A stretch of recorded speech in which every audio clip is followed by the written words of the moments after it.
And, all right. Okay, here we go. So, why use MyBlindCo Pay? I know a lot of you guys are using MyBlindCo and probably have seen a lot of emails regarding all the new features of MyBlindCo Pay. So I'm so happy you guys are taking the time to kind of answer that question, because, you know, it's, the first big reason is, why it's an integrated system, right? Why go to another software, even though you have existing merchant service already in place? It's so easy to use MyBlindCo Pay. So that would be the first question of answering is, why using MyBlindCo Pay? It's just so easy. It's just right there, and I'll show you how easy it is to do it. Secondly, we have some great new features, the e-invoice feature and e-signature feature. This is where you can actually get sign off and payment remotely, which, anyone who's interested in doing that, you go to any other software that does that capability. It's very expensive, but it's all built in with MyBlindCo Pay. And then lastly, lower rates. Like, who doesn't want to save more money, right? Our rates for especially keyed in transactions are very competitive. So I think a lot of you guys who have another merchant service out there will save a lot of money using MyBlindCo Pay. So let me know too, guys, if I use any kind of terminology that you're not familiar with, like keyed in transactions versus qualified transactions, swipe, things like that. Just jump in with any questions. This webinar is really for you guys to answer, ask any questions and get them all answered. Okay.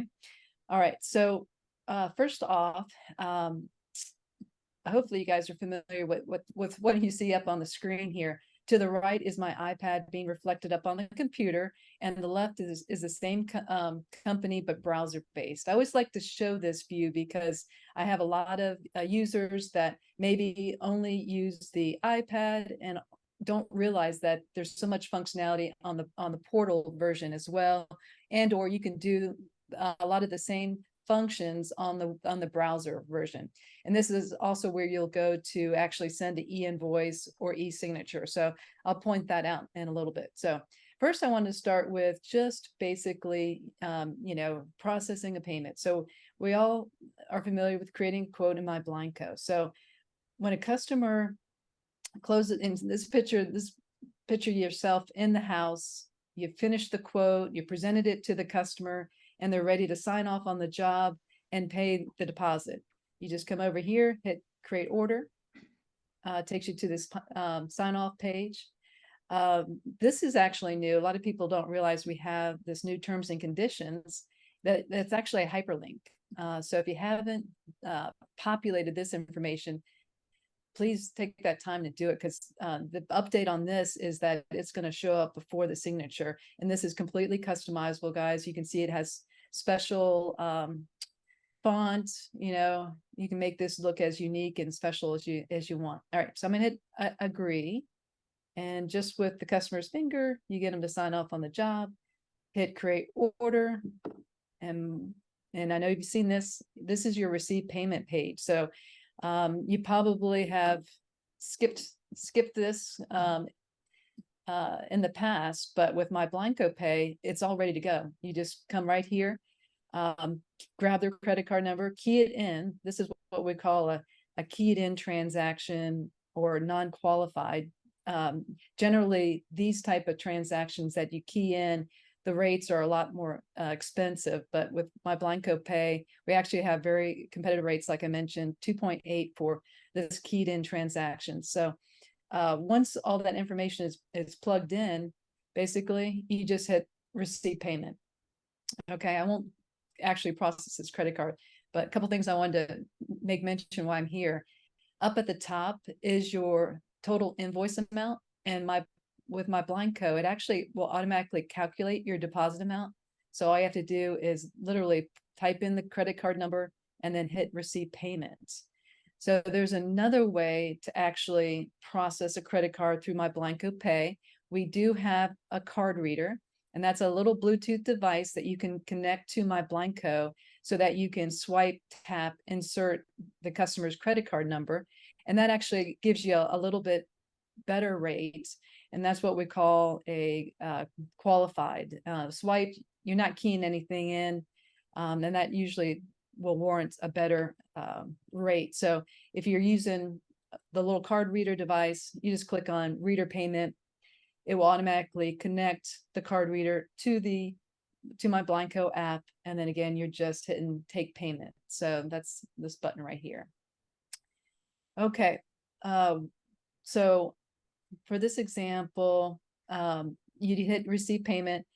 The customer will get their signed copy of their order and payment confirmation via email. I'm going to scooch out, pretend I just processed that credit card. I want to show you here that once you run a credit card in MyBlindCo, we actually store the payment history. So let me get to a credit card that, or an order that we have a deposit on. How about this guy? Go to payment history. So it's actually going to store, not only store the customer's credit card, and I'll show you that in a second, but it tracks the payment history. So you can always go back and see how that customer paid the deposit. Oh, that's right. They closed on October 26th, gave us a credit card, and they paid, X amount. Again, guys, this is just my demo company. That's why the information looks a little askew here. But this is actually a good page because I wanted to also talk about what this means. Okay, so if you process a credit card through MyBlindCo Pay, you're actually going to, this is what it's going to look like. It's going to track the credit card's number and indicate how it was paid. But as we all know, sometimes customers don't pay with a credit card. So you'd click on cash or check. Okay. And then when you go to the payment history page, it will say how they paid, cash or check. So let me go back to history, show you that. All right, so that would be this case scenario. So if they just did a cash or check. Now, if you're not using MyBlindCo Pay and you are processing credit cards and you want to just record the fact that they paid a deposit, it looks like this. You'd use other credit card on this page here. Okay. All right, so benefit of using MyBlindCo Pay. Once you run that credit card, it actually stores the credit card number. So when you do a final payment, say when you have the install team out, they finish the installation and they're ready to collect that balance due, not only do they have that information right here that shows you how much money to collect, but they don't have to chase the customer down for the new credit card. It's already stored in the app. So at this point, you're just putting in the final payment amount and hit receive payment. So great aspect there of just storing the credit card. And Marnie, can you make a note when I pass this over to you? I get a lot of questions about how safe is it that we, store the credit card. And I would say it's extremely safe, but I'm sure you can elaborate on that. Absolutely. All right, guys. Okay, thank you. So we have, all right, so any questions so far? Am I going too fast? Or is it pretty straightforward? Thumbs up, everybody doing good? Good. Nothing in the chat? Okay. All right, so, we talked about processing the credit card. It stores the number, and just kind of taking a look at this page, the payment history page, what we're looking at here as far as how they paid, cash, other credit card, or MyBlindCo Pay. So that's pretty much using the iPad version. On the portal, you actually have a couple extra features. So in that scenario, when, maybe they don't close right then and there, and they call you back, a week later and say, hey, I'm ready to go ahead with that quote you put together for me last week. You now have the option through MyBlindCo Pay to, from the portal, go to quotes. You'd go to actions, send e-invoice. They'll get an email that will allow them to see the order as you put it together and accept and pay remotely. And this, the unique thing about this whole step is that not only can they, run a credit card, that you get their signature on that order.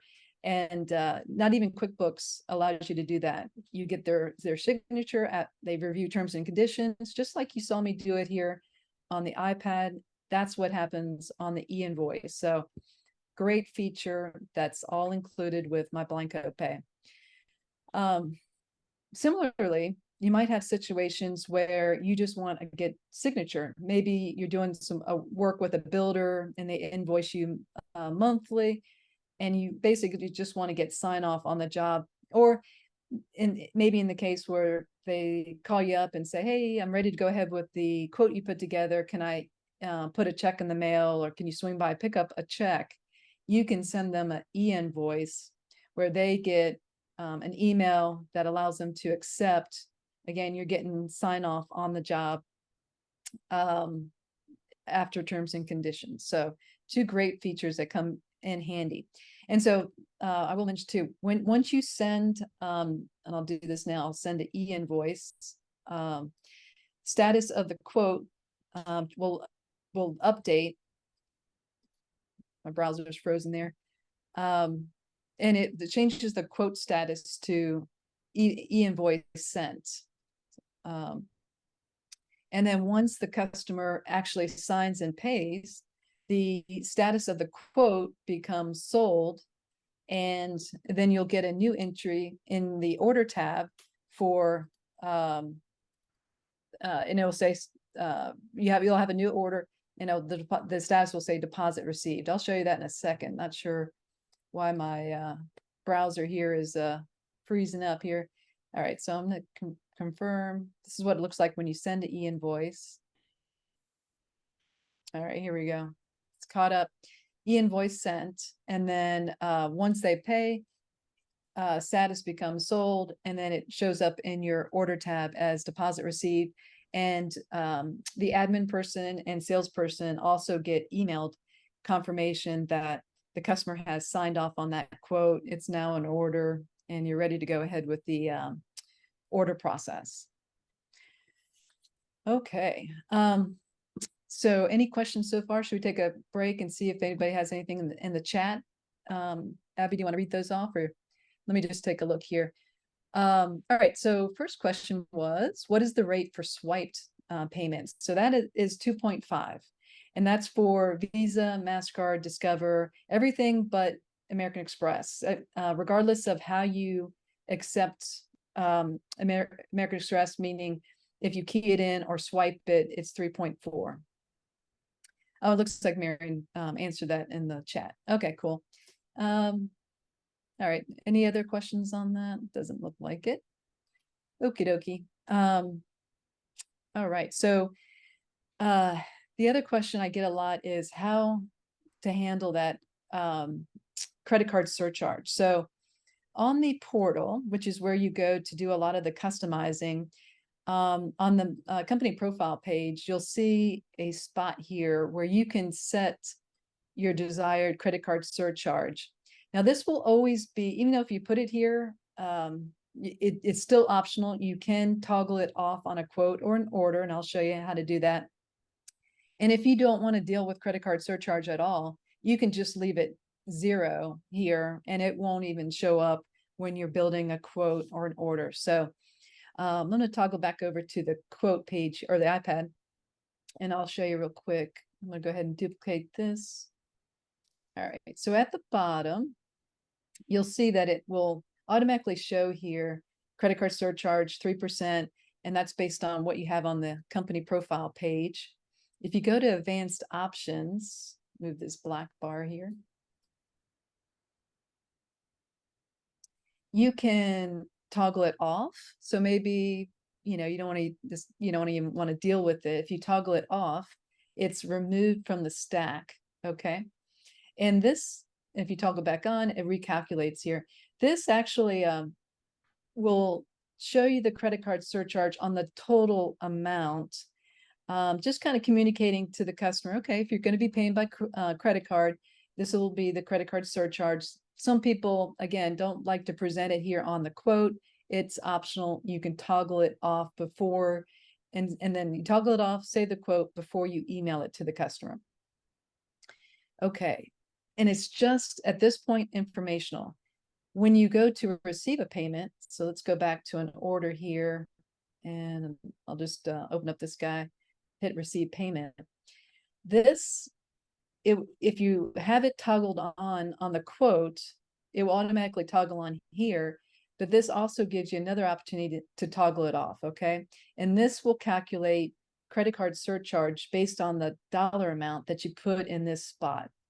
So if they're paying $100 at this moment via credit card, then their credit card surcharge amount is $3, and the total transaction that will be run is 103. It doesn't charge them the total credit card surcharge because it might be that they pay the balance with a check or a credit card, or with a check, in which case credit card surcharge doesn't apply. Here's another thing I get asked a lot. What is the customer's reaction when you use credit card surcharge? And by the way, before I forget, I believe there's like 6 states where it's illegal or not, you're not allowed to use credit card surcharge. So definitely check out where you are. But for all those other folks, we actually didn't use credit card surcharge, but now we do. And we find that when you present it to the customer, it's like 50-50. Some customers might, balk, oh, what's this credit card surcharge? And we're like, oh, it's, if you pay with a credit card, it's gonna, apply the surcharge. And they're like, oh, I don't want that. What can I just pay it with a check? I'm like, oh, sure, just pay with a check. And then some customers don't even blink an eye, so you have options there. You can toggle it off, use it. We're always surprised that more often than not, people just pay the credit card surcharge without even asking, and then meanwhile, everybody's covering the costs. So, all right, I'm going to check out the chat here. All right, so is there a way to include multiple ship details under company profile? Not sure of that quite. Multiple ship details. Yeah, you have to elaborate on that one. And then anyway, who asked that question, John? Yeah. Okay. All right, maybe just elaborating in the chat and we'll get back to that. And then Rose asks, hey Rose, thanks for joining. You charge 2%. I always tell my customers that they can save 2% with payment on check. Yeah, exactly. Everybody's happy, right? Okay. So any other questions? Again, hopefully I'm not going too fast. I wanted to show you how easy it is to run and use MyBlindCo Pay. It's always amazing to me. I'll get MyBlindCo customers that say, okay, Jenny's got a question. They even signed up for MyBlindCo Pay and still haven't used the service. And I'm thinking to myself, it's so easy. So please, any questions, jump in. This whole webinar is to get you guys using MyBlindCo Pay. All right, let's see what Jenny's question is. I need to ship some okay, so it's Jenny. I need to ship some products to Ulta and some to my storage unit. Oh, okay. All right, so that's kind of a MyBlindCo scenario. So real quick, Jenny, you in MyBlindCo, you only have one spot for shipment details. So whenever you generate that PO, it's always going to pull from this company profile page. So right now, other than manually updating, no easy answer for you. But we'll put that in the suggestion box. All right, guys, anybody else on? Okay, yes. So if you're working offline, which we actually do out in the field on our iPad, anytime you want, there's really 2 transactions that you need to do on the internet, and that is emailing a customer and processing a payment. So before when you get to this receive payment page, they're going to be closing, just connect your iPad to hotspot your phone. Whatever you typically do now, just hotspot your phone to your iPad, and then you can process that payment. And then it kills a couple birds. Once you hit this receive payment button, it's going to send your customer that signed copy of their payment confirmation and order details all in one push of a button. Okay.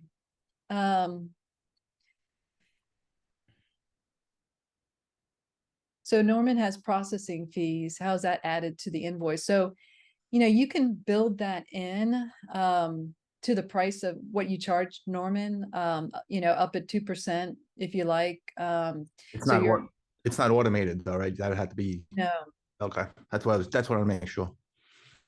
yeah.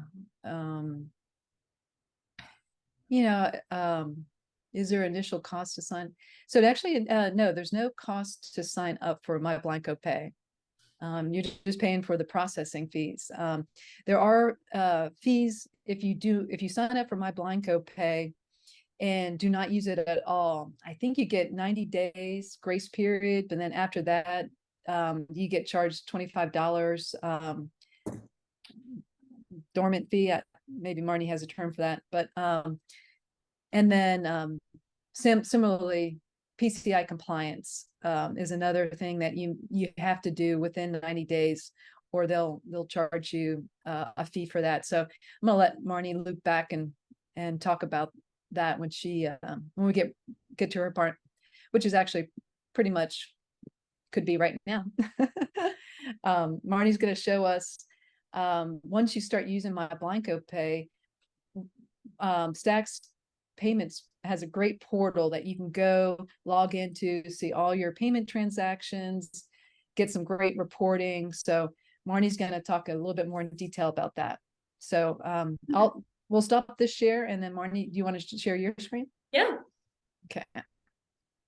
Awesome. Thank you. So I am going, can everyone see this okay? Yep.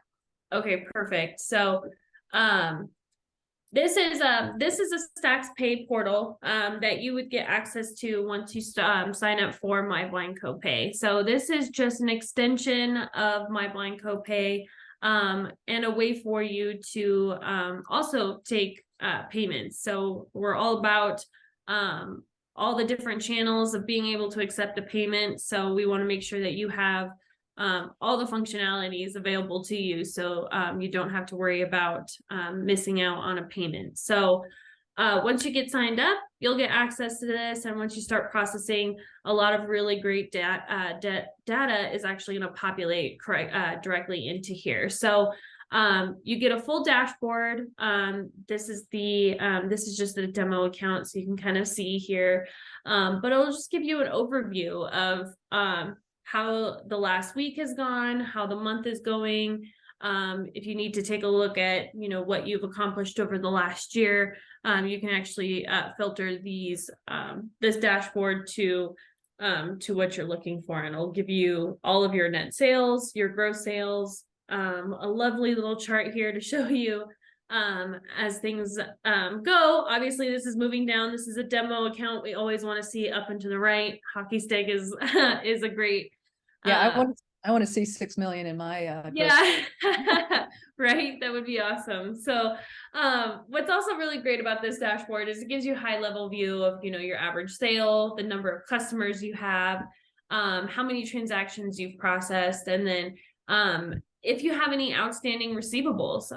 Unfortunately, you know, we do work in industry where someone says like, yeah, I'll send me an invoice or I'll pay it or something like that. So there is money that sometimes is outstanding. But the beauty of our system is you don't have to worry about someone having to drop by and sending a check or anything like that. Like Audra had mentioned, just send them an invoice where they can plug in their information. So it's less time of you chasing after the customer to get that payment. And you can focus on things that actually matter for your business instead of having to go after customers and being like, hey, you owe me money. So that's always nice to have, having high level view of that in this dashboard. I'll skip over some of it, but it's also really cool information down here. We have like a heat map down here, so it just tells you your busiest times, busiest days, just if you need for staffing purposes, or if you need to send more people out into the field to provide quotes, that type of thing. This will give you kind of an idea of how that looks, but also all within MyBlindCo, you have your scheduling all in front of you as well. Jumping into reports, this is really great information to look at on your business. So you can come into here and basically look at anything really that you possibly need. So you can look at types of payment methods. Are you seeing more Visa? Are you seeing more MasterCard? You can come in here and kind of see across the board who's paying with what, and then what's expiring soon. So all cards out there have an expiration date. At some point, they're all going to come up for expiration. What's really cool about this system is we do what we call as tokenize. So it saves the card information or the payment information. However, we do have a full network available out there so that if the card does expire or is set to expire, our system will pick that up and update that information for you. So again, saving time for you and money. That way you don't have to chase after the customer for new credit card information for them to pay their bill. So all that will update. And you could just say, hey, so-and-so merchant or so-and-so customer, I would, can we use the card on file? And they can be like, yes. And so is that that new service? What's it called? Account updater. Yeah. And that's a fee, right? That's $10 that you can opt in if you like. Yes, I always recommend it just so that it's like a set it, forget it type of thing. You don't have to worry again for your customers. If they do have an expiring payment method coming up, you don't have to chase after them to get that updated information and have them log it. You can just, the system will update it automatically for you. So I always recommend it. It's a great tool to have. Another question for you. So when we talk about tokenization and MyBlindCo Pay, storing the customer's credit card number, how long is that stored? And tell me about the encryption process and all of that. What makes it safe? Yeah, absolutely. So we've been tossing around the term PCI compliant a lot. So one of the things as a payments provider, we have to be PCI level 1 compliant, which is the highest level of compliance out there. So that just means all of our systems are safe, all of our platforms are secured. We have the proper firewalls and stuff in place to ensure that your information as well as your consumers' information is secure. So when we do tokenize information, that token is stored in a very, very secure format. No one literally can touch it. And every time we use it, a new token is sent. So when you see those on the cards, the chips, now that's a very popular thing now, everyone dips the chip. That actually is very similar to what our tokenization does. It sends a new encrypted code. So it makes it very hard for hackers to grab onto that very unique code because it's changing all the time. So in the past, it used to be one code, hackers could get in, grab it from anywhere and use that card information. And what's so great about new technology, new payment technology is that code's always changing. You can still use the card without having to update anything. It's just that anytime you use that payment method, a new secure code is sent with that transaction. So there's a lot of security that goes behind it, a lot of monitoring that goes into ensuring that you as well as your consumers are safe when processing payments. So anything that's stored within there, it's all locked behind these massive vaults. No one has access to them. So how long does it hold it for, just so in case a customer asks? Yeah, so we hold it for about a year. So that's if you don't use it at all. So if you don't use it, but for one time a year, we'll hold on to it for a year. But every time you use that card, it retokenizes. So it just kind of like resets that time frame. So After the last transaction, it hold it for a year. Yes, that's correct. Yeah. So if you hold on to that card, let's say, and if the network does update as well, we'll catch that as well. So you don't have to really worry about it having to retokenize that payment method. Okay, cool. Some really awesome other reports here too are deposit reports. So you can come into here, actually see all of your deposits. You can customize the date frame that you want to look at, but you can come into each of these reports, take a look at the date of those particular transactions that make up this deposit. You can look at the card types. This will have more information just because this is a demo account. You'll have a customer name here as well. So you'll have more information just available that outlines everything that made up that particular deposit. So you're like, hey, I got $4.50 deposited into my bank account. What transactions made up of that deposit? I can come in here, take a look. Okay, I see here 3 transactions, $1, $2.50, $1. Okay, that makes up the $4.50 that got deposited into the bank. So you get this information. You can come in here if you want to see previous date, or even if you want to go back further, you can as well. So these are all customizable. Another really great report to use is the reconciliation report. Similar to how the deposit report works, it just gives us a full breakdown of, oh my goodness, this is probably very large. It's probably gonna take a second here. It's like 5,100 sales. So this similar to the deposit report, this just gives you a breakdown of each of your batches. So you can come in here, take a look at, this is my batch from, let's say 11/2. These are all the transactions that made up of it. This is the amount that was processed and settled. And then you can actually go back to this and then go to your deposit report. And when those deposits are made, that reconciliation report and the deposit report should technically be the same in terms of the real quick. One thing with MyBlindCo Pay, we take the fees out per batch. There's some merchant services that will take them out at the end of the month. So that's why a combination of these two reports can be helpful. The reconciliation report shows you what you ran. So if you ran $2,000 for a deposit for the customer, you'll see that in the reconciliation report, whereas the deposit is what you'll see matching to your bank account. Okay, my whatever actually hit the bank in the deposit is 2,000 less the fees that were ran. So just want to, and I'm sure that would be a question that people ask too. No, that's a good point. Thank you, Audra. Yeah.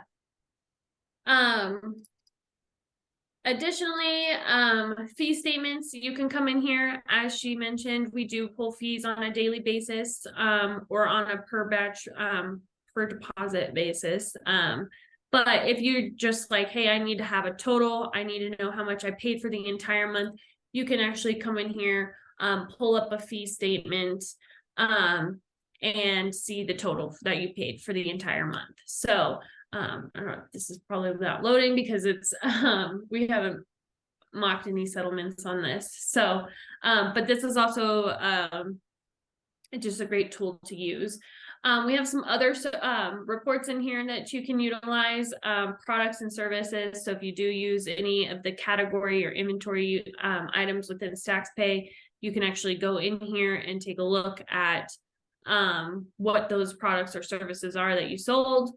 And then custom report, it's still a beta thing, but if you're looking for, you know, very specific information and you want to build out a report, you can actually come in here, customize any of your reports there. All right, I think and show them the payments tab. Yes. So jump into payments. So this one's really cool. So you can actually come in here, take a look at all of your payments that you've ever ran. So you can, again, here, you can set some of your filters. So if you want to select a time frame to review those, a type of payment method, if you want to see if it was done on the mobile or mostly mobile, because if you have separate transactions that are ran on a mobile reader, you can actually see those in here. And then if you want to just like, hey, I need to see if I had any failed transactions, I need to take a look at that. you can actually filter any of those failed transactions. And real quick, But you'll sorry. see, oh, I'm sorry, go ahead. Yeah, real quick on the right there, under source, most of, if you're doing MyBlindCo Pay keyed in transactions, it'll look like that little terminal, would you say that is, right below that? Oh, Marnie? yes, like a little computer virtual screen. terminal. Yeah. Mhm. Yeah. That's what it looks like when you're keying it in on the, on the keyed in transactions. And then if you get one of those Bluetooth devices where you're swiping insert, then it'll look like a little phone. I think it A little, is. yeah, like a little phone. Yeah. This one is like a website payment. So if this were like an invoice that was sent, or if you use like a web hosted payments link on like your web page, this was also indicate that it was a website payment. Okay, and this is where, this is a page if you need to issue a refund. So say you ran a deposit and 2 or 3 days later, or weeks later, you need to refund the customer. You come to StaxPay, this portal, find your payment, and as Marnie's showing you here, there's a refund button. And you can also do a partial amount. So if you're like, hey, I only need to refund a partial amount of the deposit, you can come in here and actually change the amount to like $250 or however much you need to refund. And you can actually do the partial refund from there. Okay. Then if for refunds too, if you want to like narrow it down, see refunds that have been issued, you can also click one of these filterable tabs and then failed attempts.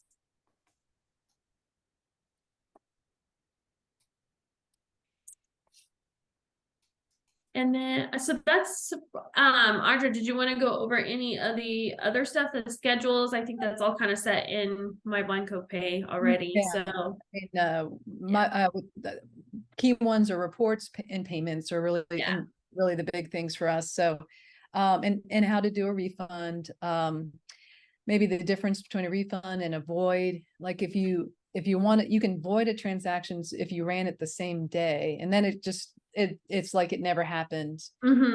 Yeah, similar to how you would do a refund. So like this one has already been voided, so you can kind of see, but when like a transaction needs to be refunded, or if you need to void it, if the void option is available still. So you can void, just has to be done within the same day and has to be done before everything settles, which is done at 8 p.m. Eastern time. And it's done automatically, so you don't have to worry about that. But you'll need to complete the void prior to that happening. Otherwise, it would be a refund after that. But down here below, it would say void instead of refund. And then you'll just click void, which basically makes the transaction like it just doesn't happen. The customer, though, however, might see a pending charge on their side for a couple days while the authorization falls off, but they won't actually see it like charge their account. They just may see it like an attempt on their side. So, but yes, this button will say void. But in this case, because it's already been settled, you'll just hit a refund. Okay. That failed charge on the type right there, that's just a charge that just didn't go through. You have it in red with an X on the type. Yes, so this one, if a charge, like if it's a decline, it'll say have an X, so have a decline, it'll provide a reason as to the decline. And then if it like failed because of like this one, I think it's because it's a test account, the gateway was disrupted. So you'll see like a failed charge, but if it's like a failed incident or anything like that, it'll give you a reason. But most cases that you see the red X here, it's because the card itself had been declined. Okay. And it tells you like insufficient funds. Yeah. You'll know, typical decline card. And my recommendation always too, if it's, insufficient funds, or it says like do not honor, or just decline, that a lot of people will think like, oh, that's the processor. What really needs to happen is the consumer needs to contact their issuing bank or their credit card company and figure out exactly why they potentially are declining that transaction. It could be a number of things. Someone's out of town, or they just haven't switched something, or they're over their limit. Could be a number of things, but it's always best that they go directly to their issuing bank first. because it's likely something that they declined it for, not us. Okay, cool. All right. Any other questions on the Stacks payment portal? When you get signed up with MyBlindCo Pay, you'll get a link that will, you know, technically you can use the same password you used for the application, but there'll be a little link, forget password, and it'll take you right to this portal. So right away you can start looking at any transactions that you ran. And then the other question I get, how long does it take for the batch to reach the bank? So it's truly is 2 business days. So if you run a transaction on a Friday, it'll be Tuesday before it hits the bank. I'm a little plug, Marnie. They're working on 24-hour deposits, but We are, yeah. so We're trying to get that. We understand that's important. Having your funds next day is always important, and a benefit, as well as running a small business or just a business in general. Having those funds available as quickly as possible, it's beneficial for everyone. So exactly. All right, and then just real quick, you know, why is it important to become PCI compliant? When you get approved for MyBlindCo Pay, and by the way, it is a separate application, goes through it, you know, MyBlindCo Pay underwriting, you know, verification. But once that's approved, you get signed up. Next step is to become PCI compliant. Go ahead, Marnie. yeah, so PCI compliance, like I mentioned, it's all about being secure. So there's like a processor PCI compliance, which we are level 1, and then there's a consumer and merchant level of PCI compliance. And what this really does is just to ensure that you, as the business owner, have the proper functionality or features in place to ensure that you, as well as your consumers, are protected. So making sure you have a secure network, that we're not operating off of unlocked internet servers, those types of things, where anyone could potentially hack. Making sure you have strong passwords in place. My husband makes fun of me all the time because my passwords are kind of a joke, but there is really like a reason behind it, is because, you know, there's some things out there that are just smarter than humans that can get into accounts. And so making sure you have strong passwords, and then, like I said, secure internet networks, making sure you're not connected to guest Wi-Fi's, that it's locked down, and that you have a secure password. But also ensuring, you know, if you do have firewalls in place, those are also important. But it also kind of just goes back to business management, making sure you're not writing credit card information down on papers and leaving that out, and storing personal information out in the open. And then also ensuring your employees know, hey, I can't be storing credit card information, or I can't write someone's social down. And I need to make sure that if I do write something down, I'm destroying it properly, that I'm not writing things in like a Excel doc and sharing that out to people, like personal information. So it's just a set of guidelines for merchants to ensure that they're protecting themselves as well as their consumers, because we do live in a world now where hackers they're a step ahead, unfortunately, on how to get into things. And being PCI compliant just is a way to ensure that you have done the proper steps to protect yourself as well as your business when it comes to running payments. Okie dokie. Well, thank you, Marnie. I appreciate your expertise and information. Now I think based on time, we should probably open it up to questions and answers. So what do you have for us, Abigail? Did everybody put in their wish list? I'm gonna send it again. We got 2 responses. Okay. I do Well- see a few questions in the chat. I don't know if we covered them or not. They came in while we were doing the other demo. And which ones were they? There's one from John and 2 from Rose. Just want to make sure we covered them. We might have already, but Yes, you covered mine. Thank you. Okay. All right. so what was one of the questions, Abby? We can start with that. All right. We have first is how do I void a transaction in MyBlindCo? Okay, so so the short answer is you cannot void a, I'm going to share my screen again and show you the iPad here. All right, let's go to payment history. So, so this here, I know it says void, but you can't void a credit card within MyBlindCo. That's where you have to go to Stacks Pay portal to void. So I'll show you here. It'll tell you, oh, can't do it here. You can void a check or other credit card transaction, but an actual credit card you run through MyBlindCo Pay, you have to go to the Stacks Pay portal. All right.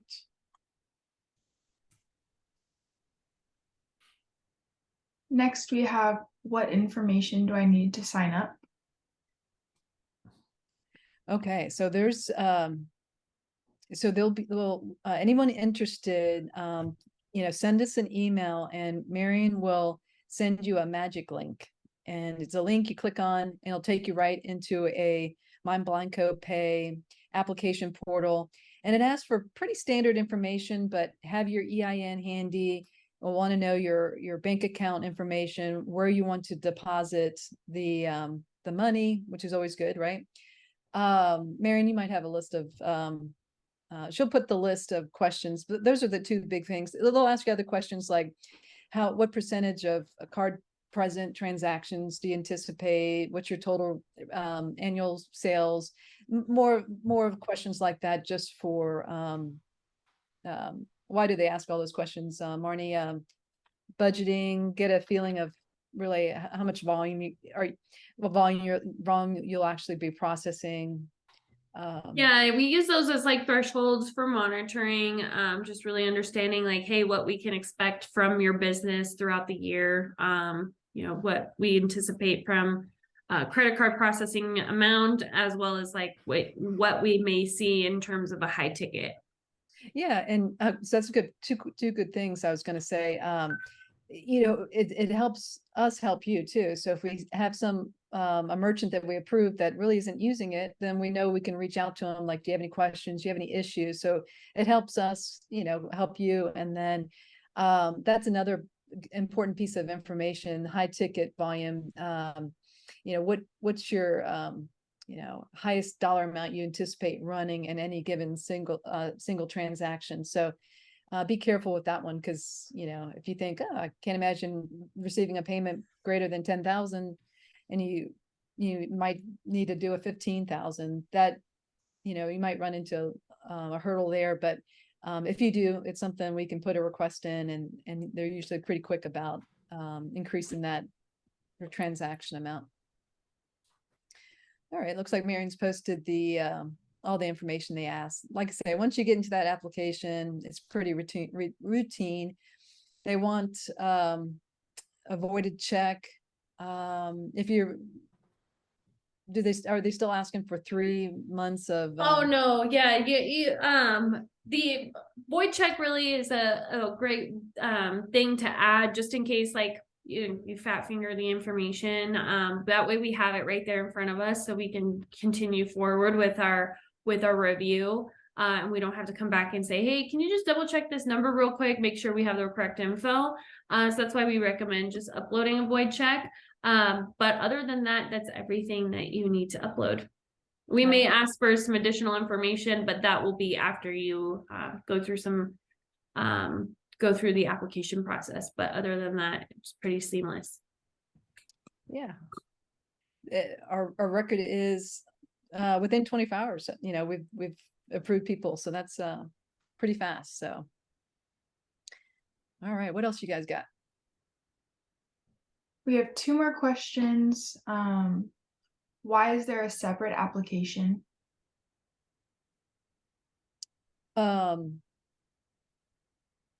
I think it goes through mostly because it's a whole separate underwriting department that approves MyBlindCo Pay. And one question I do get too is, will it hurt my credit report? And the answer is no. The underwriting just runs what they call a soft check on your credit. Marnie, do you have anything to add on that? Yeah, so what we really do is just ensure, so the whole reason we have a separate application process is because we're also considered a financial institution, so there are some regulations that we do have to abide by. So this is more information that we have to collect on the business, as well as the individual, to just ensure that whoever is signing the application is a real person, not a robot or associated to anything criminal or anything like that. So we just have to basically just do a check on the business itself. So like Audra said, we do a soft pull that's just validating that you're a real human, that you exist out in the world, and there's nothing associated to you or the business that could potentially be risky. Okay.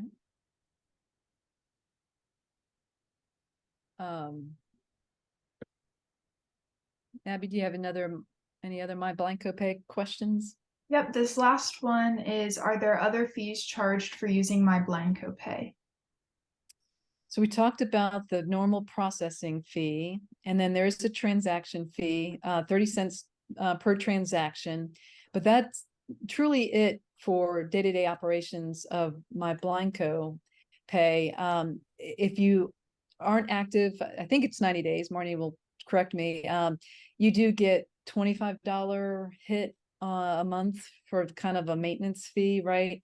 No minimum, you just have to use it in some fashion, right? Keep the doors open, lights on. Yeah. And then you do get docked a PCI compliance non-compliance fee if you don't complete that within 90 days as well. So and then lastly, the account updater, but that's something you opt in. If you opt for it, it's $10. So as far as everything else, it's included with MyBlindCo. All right. So before we end, Rose asked a very good question. Do we have time to chat about my 5 stars? And question is, answer is yes and no. I wanted to shout out and let everybody know we're having a very similar webinar for all about my 5 stars next month, December 14th, I believe. And Abby will be sending out invitations for everybody to register for that webinar. So we'll do a deep dive next month on that. And then Rose, I'll be happy to stay on, and anybody else who wants to learn more about my 5 stars, we can talk about that. But I won't keep Marnie and Hannah or anybody else who just join in for MyBlindCo Pay. So with that said, thank you, Marnie and Hannah, so much for participating and all your knowledge. And we're excited. I think we're going to get a bunch of new MyBlindCo Pay signups here. What do you think? I definitely hope so. It was great sitting in and listening. I think that this will be super helpful for everyone. So thanks for having us.